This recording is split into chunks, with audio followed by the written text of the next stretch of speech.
It's actually my privilege and honor, I think, this morning to introduce our speaker. It was about 8 years ago, roughly, 9? Yeah, I was trying to avoid that number. At least we're not in double digits yet. But it was about 9 years ago, you know, I was beginning a project, APT was young, and we were sort of trying to think about new things that we were doing, and I happened to get an email from, I think it was Cheryl or somebody here saying, hey, there's a guy looking for some place to do, his family's moving up, and you know, he would like to see if there's a job opportunity. And it happened to be in the chemistry and a materials development thing. I thought, well, you know, we'll talk to him, what the heck, can't be too bad. And I think it's been an example of where, you know, taking advantage of opportunities when they come around and just holding on when they're good. Jeff came in and, you know, we brought him in under the CDA, so he's been actually in the VA system to initiate his career, and I think it's been a huge success for us. He went to the CDA 1, CDA 2, etc. His first couple of years here, he was kind of slacker. He only got a first author paper in Nature, Nanotech, and Science, which, you know, kind of set the bar. He's been a PCASE award winner, which is a Presidential Early Career Award for Science and Engineering, met Obama, that type of thing. So it's not like your kid's presidential award in school, it's actually the presidential award for this, which is pretty prestigious. And he's only, you know, so he's kind of gone downhill rather than these first 2 big papers. He hasn't hit those journals, but he's been trying 34 times. So he's got 34 publications since then with an R01 and a couple merit reviews. So it's actually kind of embarrassing because he's kicking my butt. But ultimately, I think it's been really great. What I think has been good is for our field, bringing in the perspective that he's going to talk about today, is we really started, I think, in neural engineering largely as engineers that throw stuff in the body and see what happens and see how we can fix it and make things work. It's coming at this, and I think the innovation and what's really important, we're making some real progress on, is understanding what the body does and how it interacts, and then engineering to match that. So turning that in more of a biologically first inspired direction out. And it's been really a good interface between neural engineering, which is our, you know, where I was at, more the electrical engineering, and tying together the materials group. So under the tutelage of Christoph Vader, who's now in Switzerland, but was here, and Stuart Rowan. Jeff has been really a great glue between the material side and neural engineering. So I think he's done a phenomenal job, and I'm looking forward to him talking about that today. And so without any further ado, Jeff Capadona. Thanks.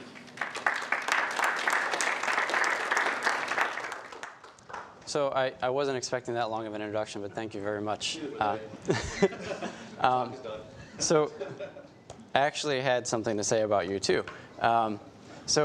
Like Dustin mentioned, I didn't actually apply directly for this position when I came here, and I was surprised when I got the call. My background was chemistry and surface modifications for orthopedic implants. I've never seen the brain, I've never looked at a neuron, and I definitely didn't make any polymers or nanocomposites, but that's exactly what they hired me for. And when I got here, I told them that the one thing that I know I don't want to do is be a professor.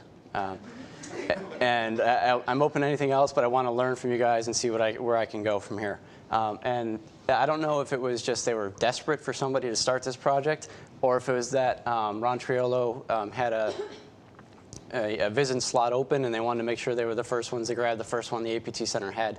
But together, the team really taught me a lot. I had incredible mentorship, and they helped nurture me into this position, and I appreciate everything that everyone up here has done for me. And one of the things that they did to help me get to where I'm at now was to start me down this path was to host speakers in this seminar series. So coming full circle and being actually presenting here today means a lot to me, and I appreciate that. But now that the Love Fest is over, so I actually have a warning. I don't know how, so of course there are other mentors that could have been on here too, but I picked these because they've been instrumental in getting me where I'm at and now keeping me moving forward. But there's also a pattern here that I'm not sure how I didn't recognize at the same time. And I'm not sure if you guys would either, but if there's one take-home message that all the students could take away from this today, and postdocs, anyone thinking about an academic career, something that they didn't tell me, and if you look at this picture, maybe you see the common link between all those different people that were up on this slide. This is what I look like when I got here. So maybe this career path, if you're going to go this route, you want to make sure that you understand that you have to love your science and your engineering more than you love your hair. Okay, so given that my background is on the biology and chemistry side, my lab is really continue to focus on the abiotic biotic interface between any central nervous system implant. And having the 9 years head start, starting working with Dustin, primarily most of the lab right now is working on different microelectrode technologies. We have projects running on some of the other ones, and others I have napkins rolled up in drawers somewhere in my office where we want to get to it someday too. But the bulk of today's talk is going to be on intracortical microelectrodes. So these are a class of devices that are widely used, and really they're broken down to 3 primary types from historical perspective. So the top one up here is the Utah array, Michigan array, and different types of microwires. These could be made from tungsten or different alloys of metals. Regardless of the type, with the Utah array and the microwires, the electrical contacts are only exposed at the very tip of the device. And with the Michigan arrays, the contacts for recording sites are arrayed down the entire length of the device. So regardless of the type that you use, it's where that electrical contact is in place in the cortical tissue that you're able to actually interact with the neurons. And what happens is the closer the neurons are to that electrical contact, the stronger the signal is, and you get a higher signal-to-noise ratio. So the choice of the different style of electrode depends on your application, the depth of tissue you're trying to reach, or where your targets are. Historically, microelectrodes have been used primarily for basic neuroscience research to map and better understand the brain. And because of that, they're still a large part of the NIH's roadmap to achieve the Obama Brain Initiative. And so hopefully that has some job security for me moving forward. What's more important for this community is understanding how the microelectrodes can be used for brain-computer interfaces for functional rehabilitation of patients. The brain gate groups have shown that microelectrodes implanted in patients can be used to interface with computers. They can control robotic limbs. And the Brain Gate 2 trial going on here is to further advance that to interface with our own paralyzed limbs and hopefully prosthetic limbs based on some of the advances that Dustin's been able to show recently too. So regardless of the type of implant, one of the limitations and the strongest limitation preventing this from widespread clinical application, at least in my opinion, is the poor variability and function of these devices over time. Regardless of the animal model that you use, you can see high variability of how long the devices work. They could break as soon as you put them in. Breaking could be the device fails for many different reasons, which I'll get into in a couple of slides, or they could last for years. And there's really no way to predict how long those devices are going to last before they're put into the brain. Even when they're in the brain, the quality of that signal could either decay slowly or steadily over time, or vary in its signal strength and ability to be used from day to day as well. So this high variability leads to low predictability and some deterred interest for application of these devices. Last year, the Donahue group, who is one of the leaders in the brain-computer interfaces, put out a review of all the different failure modes from years of their experience in non-human primates as well as human patients. And ideally, what we want is the electrode goes into the brain, stays tethered to the skull indefinitely, minimal scarring or tissue response around the implant, and the neurons are close to where those electrical contacts are. What they identified is several different failure modes. The first is a mechanical failure. So this is just the device just is very brittle, and the wire contacts are tough to maintain sometimes. During surgery or implantation, or quickly after that from maybe a monkey hitting at the device, these can rapidly break. So in this case, you would just see the signal just craps out right away and it's gone all at once. But then these next three failure modes are all kind of interconnected to each other. Electrical failure could be from corrosion around the implant over time, where the metal leads start to deteriorate. You'd see differences in impedance or encapsulating scar around the implant. You have materials failure, which would be a delamination of the insulating layers, which would change your ability to maintain quality of recording. But all these are really tied back to the biological response. And without the biological response that's there, you're not going to have the same electrical or materials failure. What Donahue shows when he summarized this was that at early time points, those mechanical failures seemed to dominate. But once they were in, the biological and materials responses really seemed to be interplaying with each other and dominating why they didn't work. So when you take one of these implants and you put it into the brain tissue, the first thing that happens is you have to resect some of the protecting blood-brain barrier and membranes, and you penetrate through into the cortical tissue. It's unavoidable to hit vasculature. So you're going to damage something, probably multiple places. Because of that, you get infiltrating macrophages and blood-derived cells, as well as activation of resident microglia cells that are the first responders to the injury or the implant. They're going to secrete a lot of different molecules. So they come in and they form a steady state and kind of stabilize over time. They're going to secrete a lot of different molecules that then sequester a foreign body reaction and encapsulation around the device to wall it off. These are astrocytic scars, and they're common to the same thing you see in peripheral nerves with fibroblasts forming around the implants. So these are a little bit delayed because of the initiation of the microglia, but then they encapsulate and they stay there over time. What happens then is when you have this dense scar, the neurons around this area tend to die quickly from the implant, but then they maintain, they die in this area subsequently because of the increased concentration of a lot of the soluble factors that are released during the foreign body response. Result is you get an encapsulated device that's not going to work long term in most cases.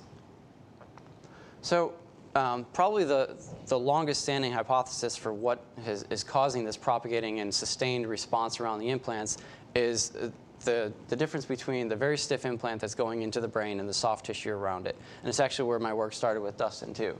So this hypothesis has been around since 1973. And you can see from this video, if you look closely, that the brain is constantly pulsating.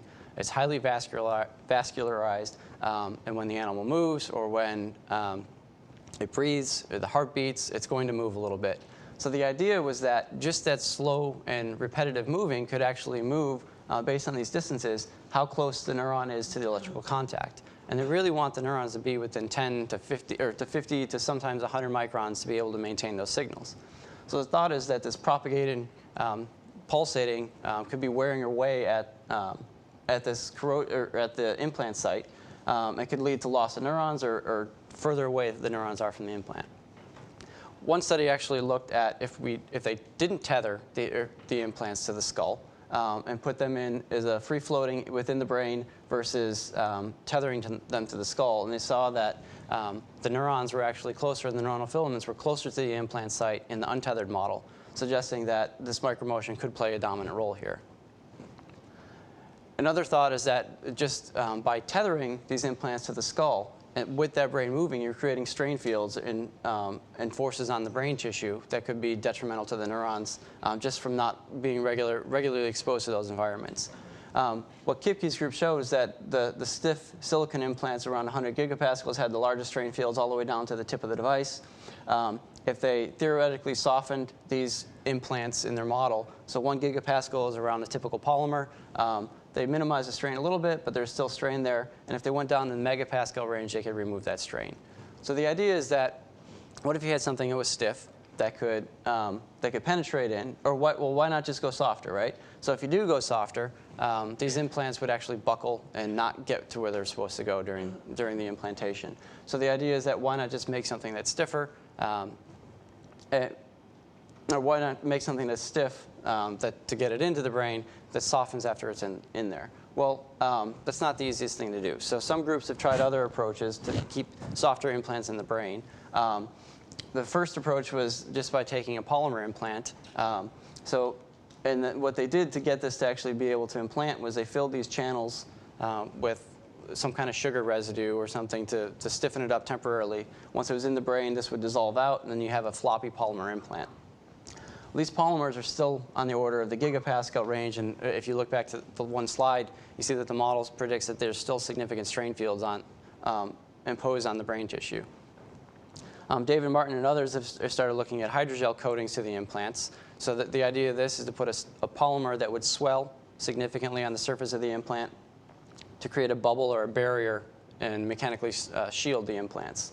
A limitation to this is that the bulk overall modulus of these implants is really still dictated by the underlying core of the silicon implant that's there. So when Dustin brought me in, it was to start looking at alternative ways to make materials to do this. And the model that they proposed was to use a sea cucumber because it's very stiff, it can switch back and forth between a stiff state and a soft state, depending on if it's threatened by its predators. So this is an animal that was actually in my own fish tank at the time, and when it was just walking around the bottom of the tank, it's soft. When I pick it up, you can see stiff parts where the animal starts to stiffen up. It can do this very quickly, and it does it by using collagen fibers that are embedded in its skin and cross-linking them reversibly when it's threatened. So our idea was to replace the polymer, or the skin, with the polymer that would swell, allow some of the water in to break up the interactions between the nanofiber that we chose, which was cellulose.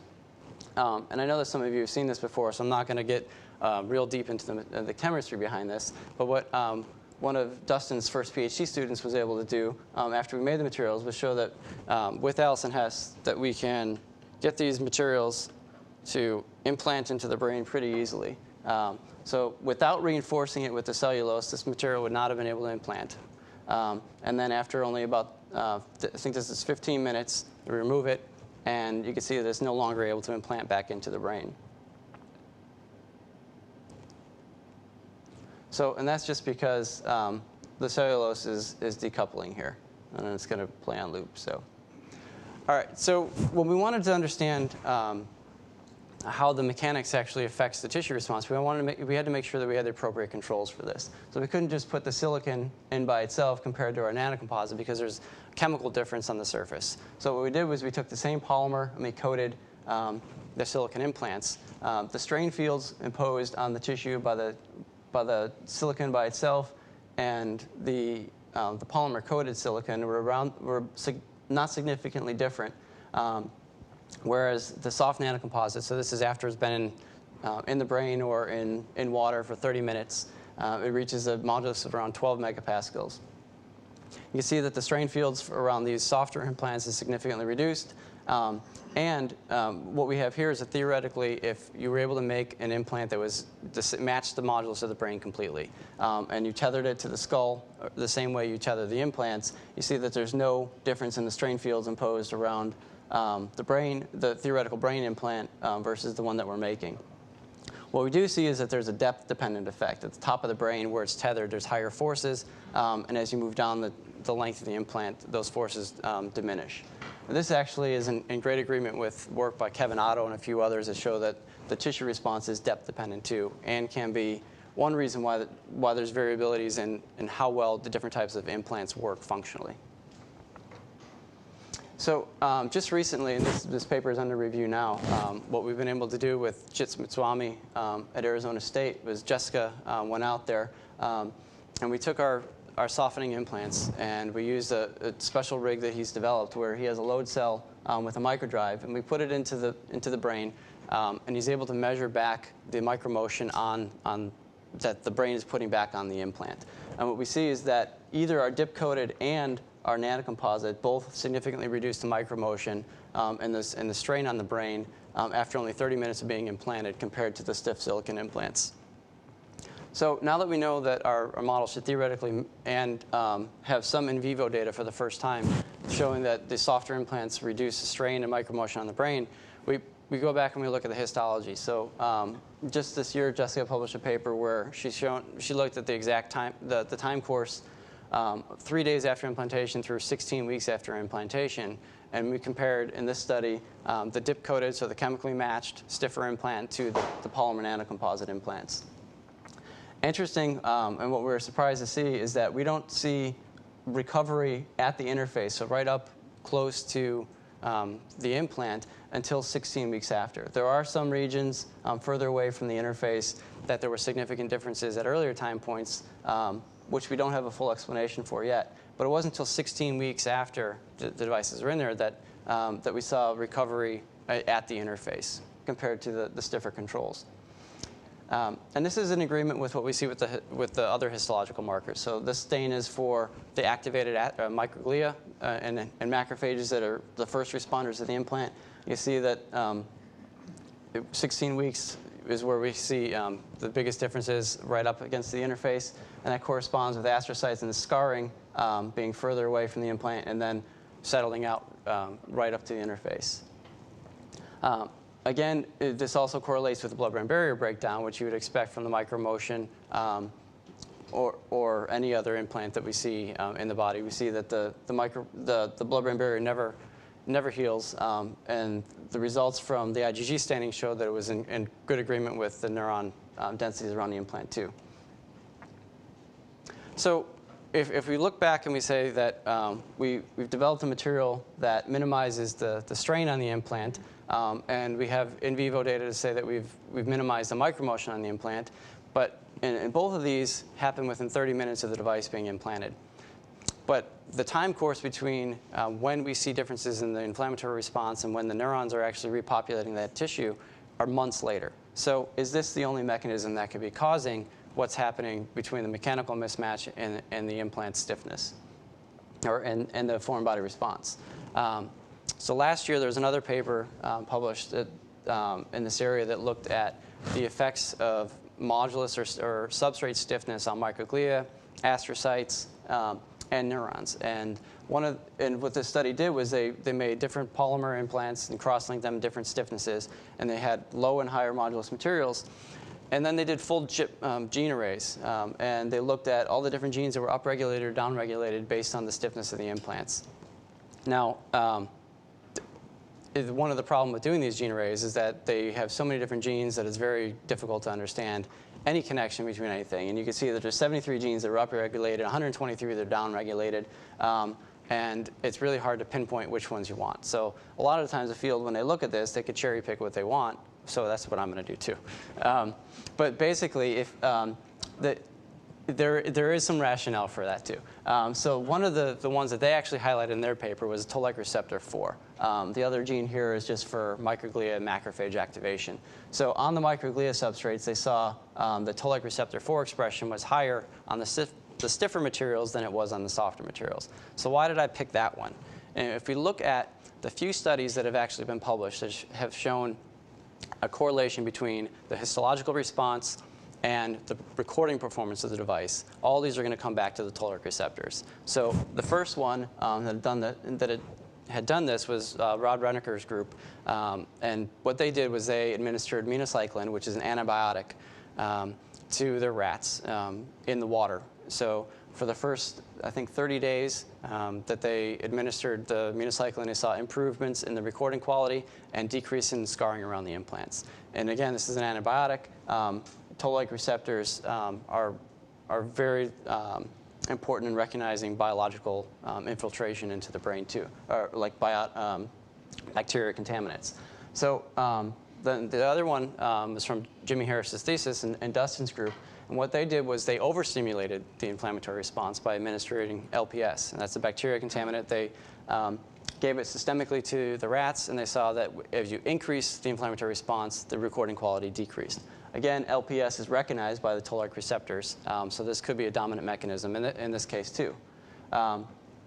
Then last year, Ravi Belmkana's group looked at the correlation between the blood-brain barrier breakdown and recording quality, and they saw that the signals were better when there was less blood-brain barrier damage.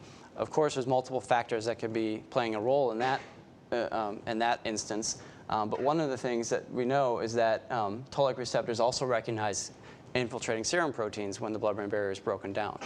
So again, bringing you back to toll-like receptors. And then just actually a month or two ago, Tracy Swee's group looked at inhibition of genetic pathways that are important for tissue necrosis. They used transgenic animals where they knocked down these pathways, and they saw that if they inhibit these pathways, the recording performance is increased significantly. Looking at tissue necrosis are also recognized by the toll-like receptors. Specifically, while there's several different toll-like receptors, all these can be grouped down to toll-like receptor 2 or toll-like receptor 4. 4 recognizes more of the serum proteins and bacterial contaminants. 2 recognizes some bacterial contaminants, as well as the cellular debris from necrotic tissue or necrotic cells. So if we look at maximizing our startup funds when we get it, and we want to look at all these different genetic and molecular pathways, we're not going to just go through all the different toll-like receptor pathways and knock them out one at a time. So we looked at groupings, and Madhu Ravikumar was instrumental in getting this project going.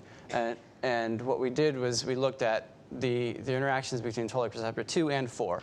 And we found a common co-receptor between the two of them. So if we inhibit CD14, we actually inhibit both of these pathways at the same time, thinking that we could target necrotic cell death, infiltrating bacteria, as well as serum protein recognition.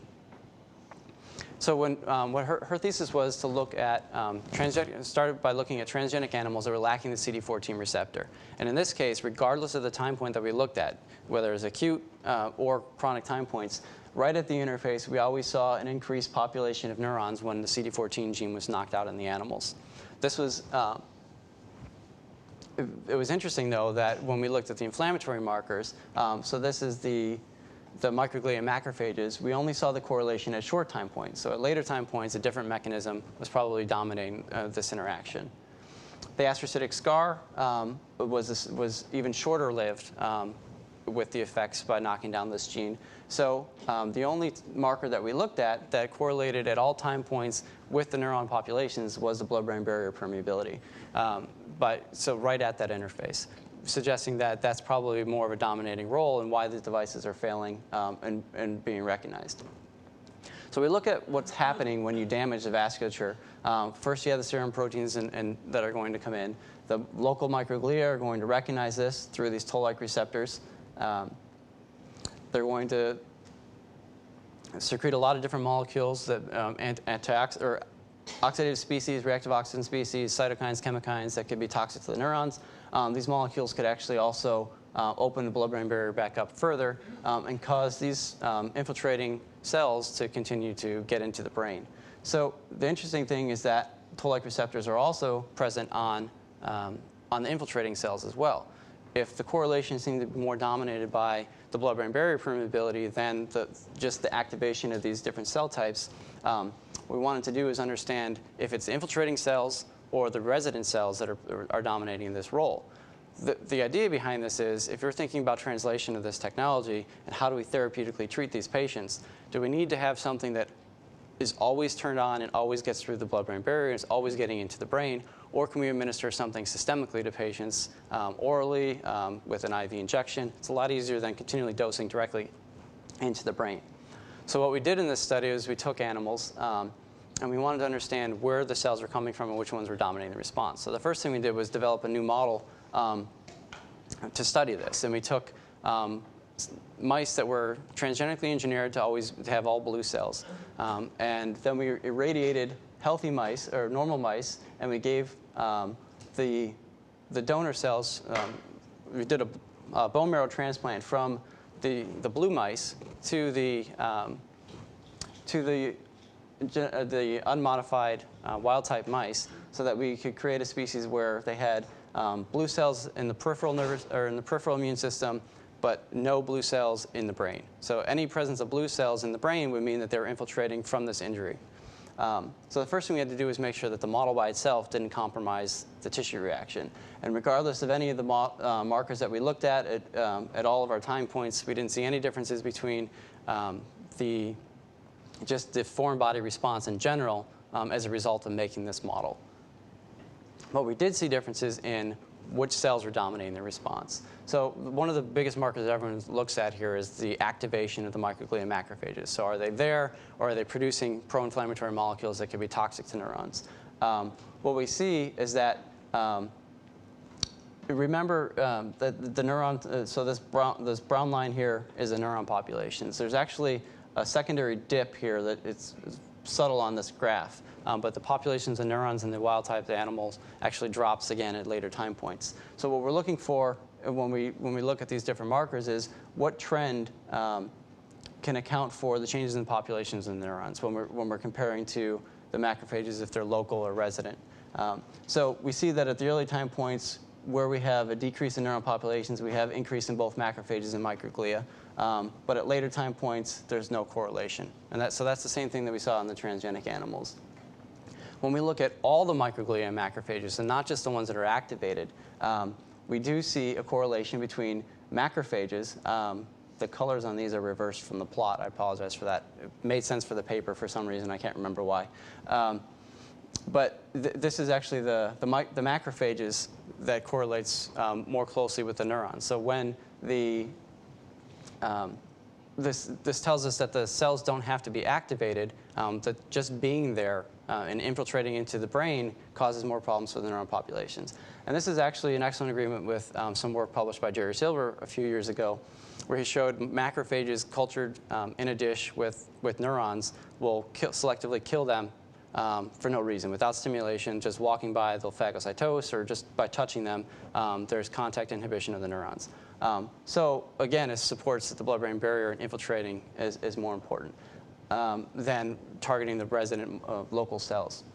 And the last thing was just all the infiltrating cells, so total blue cells, and not specifically targeting is it a macrophage, microglia, or what type of infiltrating cell it is. But again, we had this secondary increase, so further supporting the blood-brain barrier targeting is more important than looking at the resident cell population.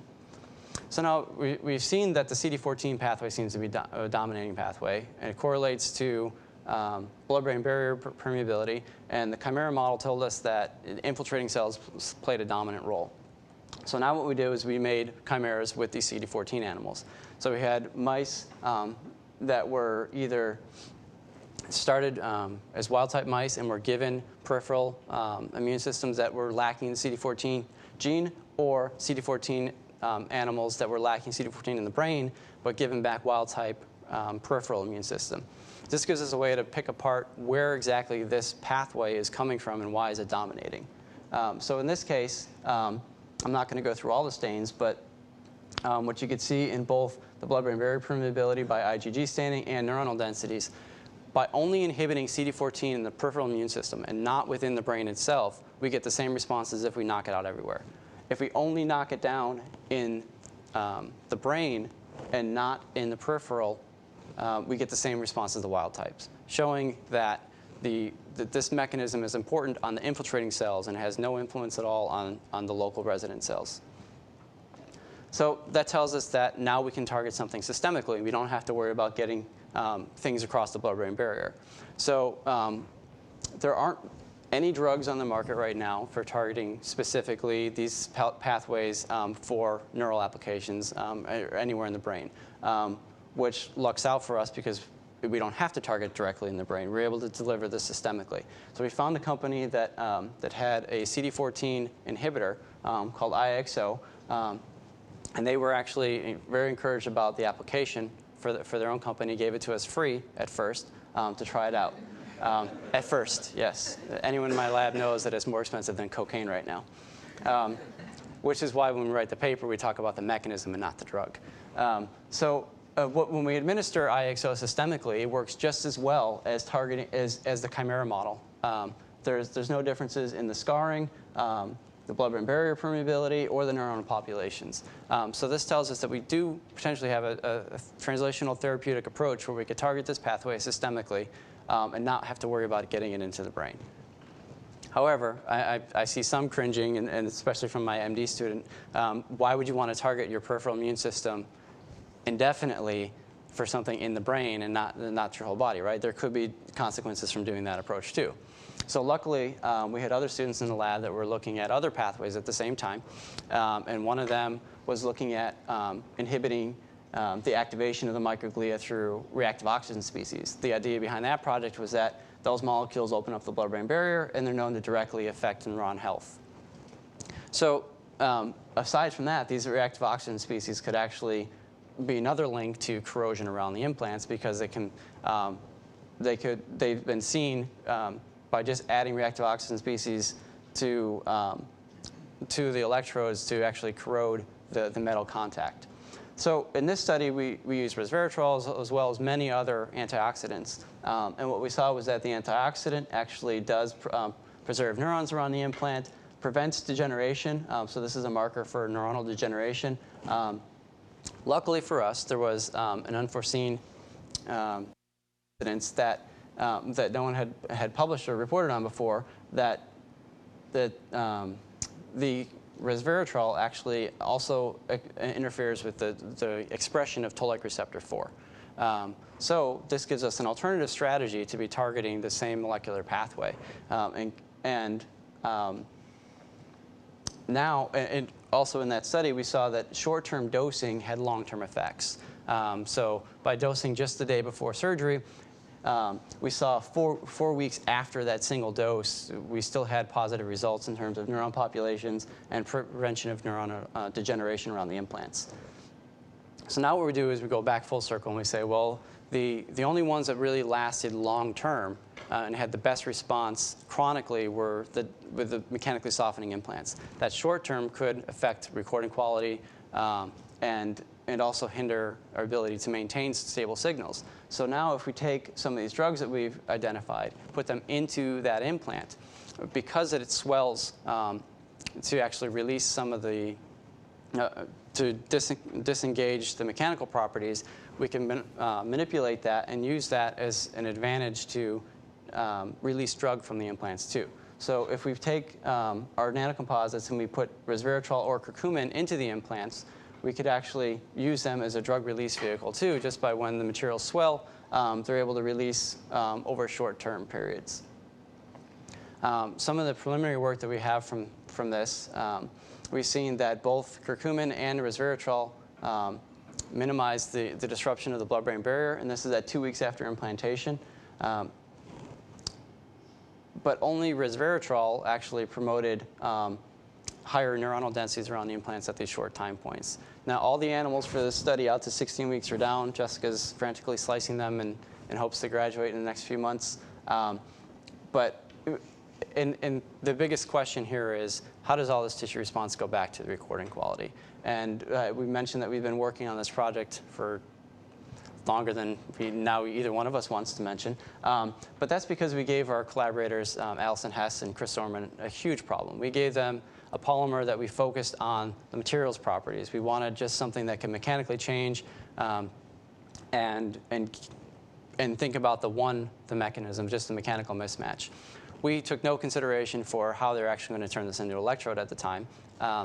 And it's taken them a little bit of time, but they've developed a great process right now to turn these into functional electrodes. And Allison has led the way of getting some preliminary data for these recording studies. And she has signal-to-noise ratios in acute animals as high as 14.1. So this is great, promising data. And hopefully the R01 that's under review right now will let us continue to do this work moving forward. Hopefully what you've gotten out of this, aside from that an academic career could lead to baldness, is that there's a lot of different factors that go into this. And we started thinking about the mechanical mismatch between the implants. And is this a dominant mechanism? It was one of the oldest because it was one of the hardest to get at. We had to develop new materials to be able to do this from the beginning, which turned out to be quite a chore. But in the end, we're the only ones that could test this hypothesis the way we are. And now we're letting what we're learning on the biology side propel where we're going forward. And we're not just taking what's off the shelf and throwing it in there and seeing, does this help?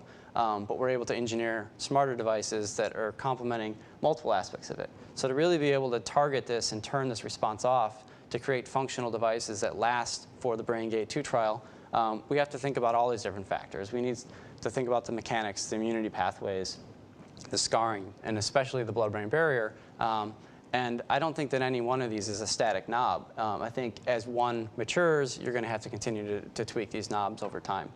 So it's really about finding that right balance, and it's going to be changing temporally as the scar around the implant changes too.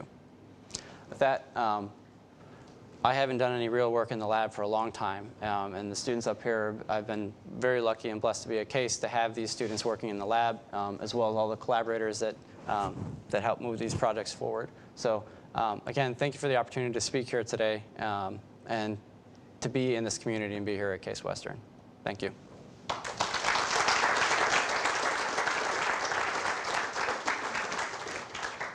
Great, so we have a couple minutes for questions. Anybody have any questions?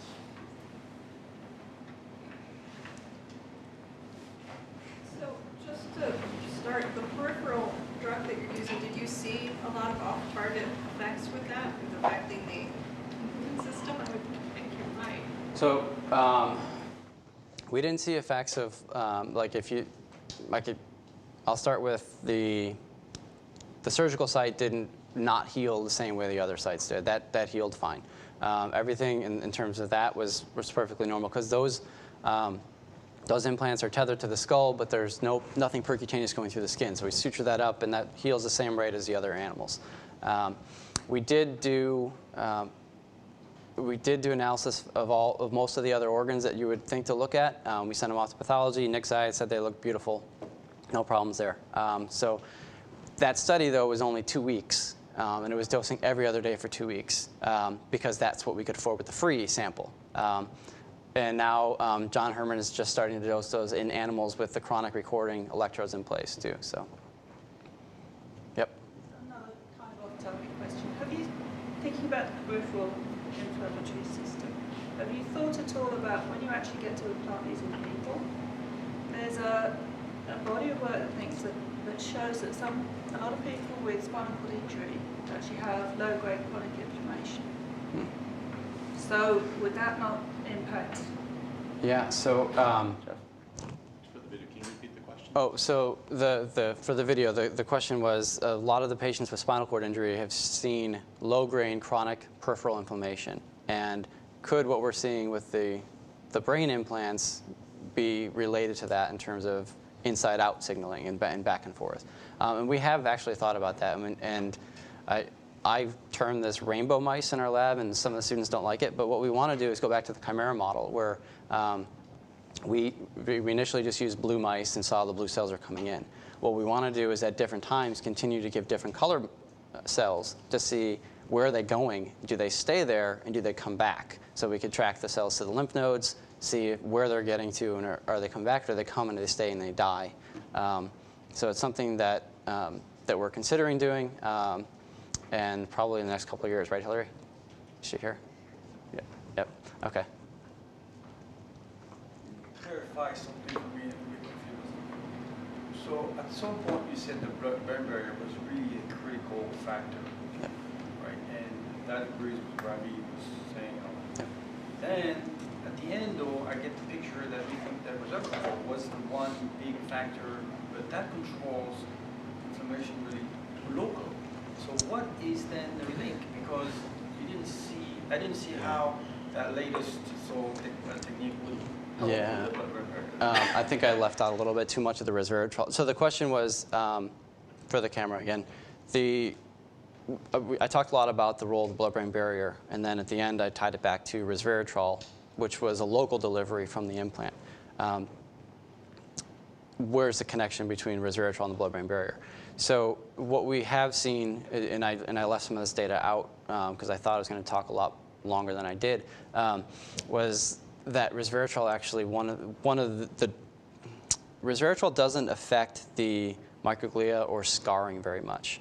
It does play a huge role on neuron viability and blood-brain barrier permeability, and that's presumably because of inhibiting reactive oxygen species. So we can measure histologically reactive oxygen species intracellular in the brain tissue around when we deliver the resveratrol, and we see decreases in that, which correlate with blood-brain barrier permeability. So I probably didn't talk enough about that when I introduced the resveratrol. So resveratrol does affect the blood-brain barrier in a good way. Yes, it prevents the leaking of the blood-brain barrier. Does it resolve it completely? Or? No, I don't think anything's going to resolve it completely. You have this is actually a picture of the vasculature in the cortex of a rat. It's just way too much to not hit something and always be rubbing on something. So I think you're always going to have some kind of bleeding around the implant.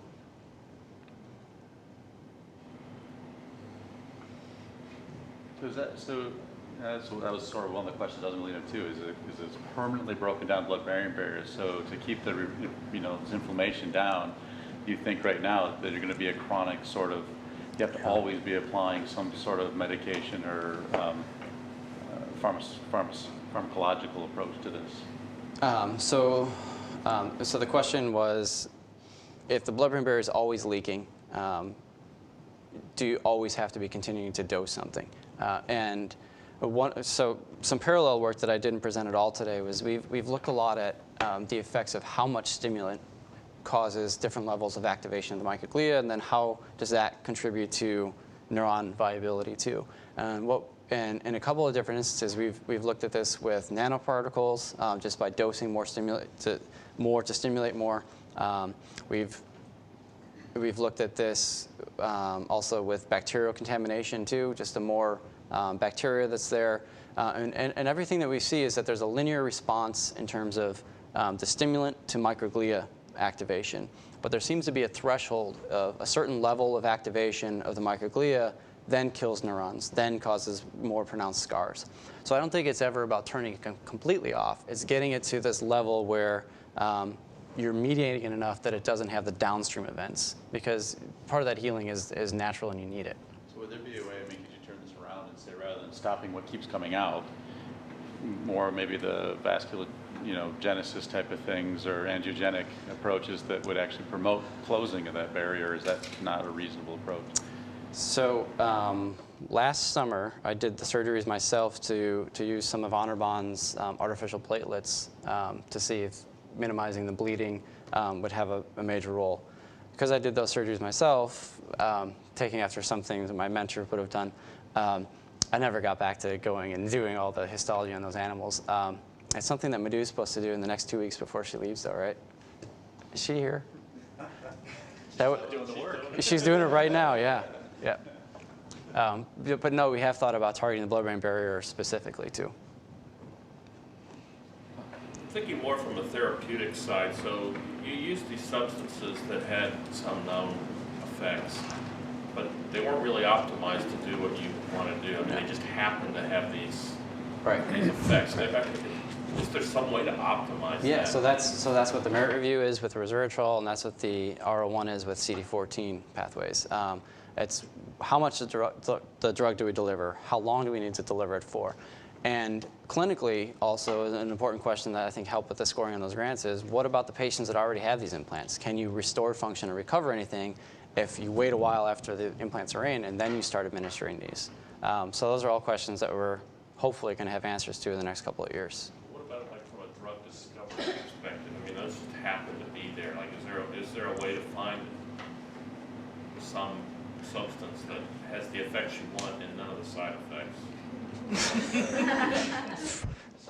Interesting idea. Yeah, I hadn't thought of this. No. I think there's so many redundant pathways that it's impossible to get something that targets just this one thing and only that one thing. It's always going to be a balance of what are you giving up for what you're gaining, and I think that's any science or any rehab, right? It seems like there would be something released from a chronic interface like this that would only, you could get something that only targeted that and not everything else. Right. So we have the IXO only targets CD14 and TLR4, right? But TLR4 and CD14 have so many different pathways coming into them and out of them that you're not only inhibiting what you want. There's always going to be some kind of extra loss for what you're gaining. It's like 120 other things that you could have. yeah, right. So it's where do you get back to? And then if you look at the people are getting into all these different gene arrays, what do they mean when you have that much information? It's really hard to understand all these things that are just interconnected to that point. So I mean, to that end, how much does the histology matter if there's no functional recording to go with it, right? It's all about the application then, because we could dive into pathways like this forever, but we need to, that's why we're doing the recording now. And we don't have enough to show you on that yet, but. I guess my suggestion would be that somehow find a way to systematize the, it's like it's a search instead of some direct, mechanism directed. So we started with the resveratrol for a reason. One of its primary roles is minimizing reactive oxygen species and cytokine production. And at that time, that was probably 2008, I think I was writing my CDA2. And the focus of that was to minimize those pro-inflammatory molecules. Lucky for us, it has other applications that's still connected to other projects that we thought were parallel approaches. I actually think it's really nice when we're thinking we're taking alternative approaches, but they diverge to the same conclusion. I think that's been a lucky coincidence rather than a distracting one. So.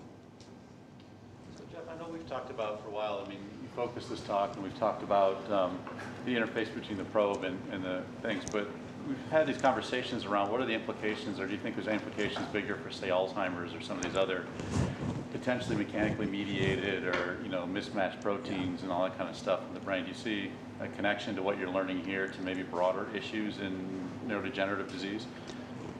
Yeah, absolutely. So the question was, how does what we're learning here relate to other disease states too? These same pathways are important in chronic inflammation for all these. And one of the biggest reasons why we got down the innate immunity pathways was from working with Steve Selkirk and his MS models. And we started thinking about phagocytosis, and they're trying to resolve plaques chronically versus resolve the microelectrode. So is a microelectrode just a good model to study MS plaques or other disease states, or what we're applying in one could be applied to the other? Steve's actually, because of this work, taken resveratrol and used it in some of his mouse models too, and had some promising results. Yeah. Great. Any other questions? If no, I want to thank our speaker one more time. And